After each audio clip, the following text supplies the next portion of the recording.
Με δικαιώματα διαχειριστή συνδεόμαστε στο WordPress και από τον πίνακα ελέγχου επιλέγουμε πρόσθετα και προσθήκη νέου προσθέτου. Επιλέγουμε μεταφόρτωση προσθέτου και επιλέγουμε το αρχείο zip που επιθυμούμε. Στη συνέχεια επιλέγουμε εγκατάσταση και ενεργοποίηση προσθέτου.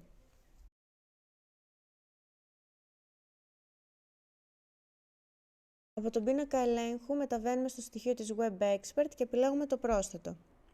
Η πρώτη επιλογή αφορά την ενεργοποίηση της δυνατότητας των πελατών να προσθέσουν πόσες σακούλες επιθυμούν στην παραγγελία τους. Στον τύπο μπορούμε να επιλέξουμε εάν θέλουμε να εφαρμόζονται οι συσκευασίες στο σύνολο των προϊόντων του καλαθιού ή να δώσουμε την επιλογή στους πελάτες να επιλέγουν συσκευασία σε κάθε προϊόν.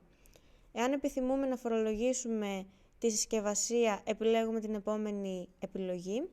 Στον τίτλο Modal και στην περιγραφή Modal συμπληρώνουμε το κείμενο που θέλουμε να εμφανίζεται στο Modal που θα ανοίγει κατά την προσθήκη της συσκευασίας. Στον τίτλο ενέργειας επιλέγουμε το λεκτικό που θέλουμε να εμφανίζεται στο checkout. Στο όνομα επιλέγουμε το λεκτικό της συσκευασίας και στην τιμή επιλέγουμε την τιμή που θέλουμε να δώσουμε στη συσκευασία. Συμπληρώνουμε την άδεια χρήσης και επιλέγουμε αποθήκευση ρυθμίσεων.